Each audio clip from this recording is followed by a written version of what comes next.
You think your phone is just a phone? Think again. What if I told you one device could trap your soul? Forever. Meet Emma. She's a tech blogger, always chasing the latest gadgets. One rainy night, she stumbles upon an old smartphone at a flea market.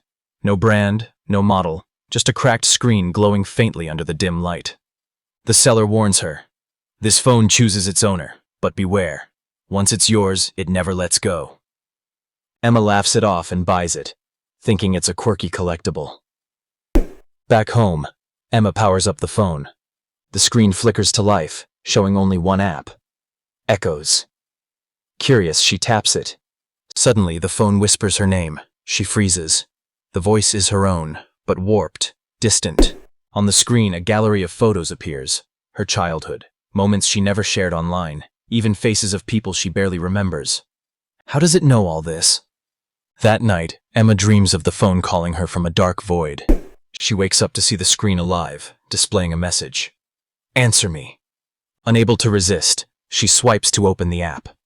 The phone shows a live feed. Not from any camera she knows, but her own room.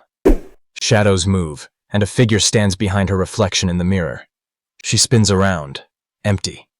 Panicking, she tries to turn it off, but the phone refuses. It vibrates violently, the whispers growing louder, now chanting her name in a sinister rhythm. Days pass. Emma's friends notice she's distracted, pale. The phone demands more attention, showing her glimpses of future tragedies, accidents, betrayals, deaths, all tied to people she knows. It offers a choice: intervene and change fate, or ignore and watch chaos unfold. Emma tests it, warning a friend about a car crash she saw on the phone's feed. The accident is averted. But each saved life seems to drain her energy, her soul slipping further into the phone. She realizes the device feeds on her life force, trading her vitality for control over destiny. Desperate, Emma tries to throw the phone away. It returns to her doorstep every morning, screen glowing, waiting. She attempts to destroy it, smash it, burn it, but it rebuilds itself unharmed. The whispers turn into screams, begging for release. In a final act of defiance, Emma records a video on the phone, confessing to whoever or whatever is inside. I'm not your prisoner. As she uploads it to the cloud, the phone's screen cracks, and the app vanishes. Silence. But the next morning, Emma wakes to find her laptop open, the screen showing the same Echoes app, now installed without her consent. The curse isn't confined to one device, it's everywhere, waiting for the next victim. So next time you pick up a strange device, remember, some technology isn't made to help, it's made to haunt. Days bleed into restless nights as Emma becomes increasingly obsessed with the phone. The app, Echoes, no longer just shows images or whispers warnings. It begins to communicate in riddles and cryptic messages. It reveals fragments of Emma's past she had long buried. Forgotten friendships, secrets kept, regrets. Each revelation feels like a tug, a thread pulling her deeper into a labyrinth she can't escape. Emma tries to confide in her closest friend, Mark, a software engineer who's always been skeptical of supernatural tales. She shows him the phone, hoping for a rational explanation. Mark examines the device carefully, but the moment he holds it, the screen flickers and the phone emits a low hum. Suddenly, Mark's expression changes. His eyes darken. His demeanor shifts.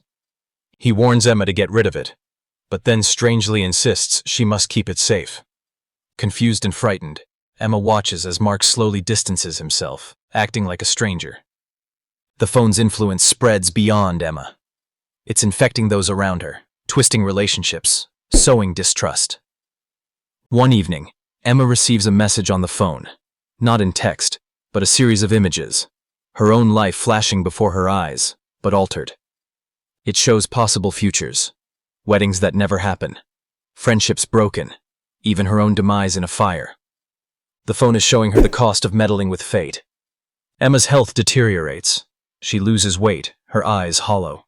At work, she makes mistakes, forgets meetings, and isolates herself.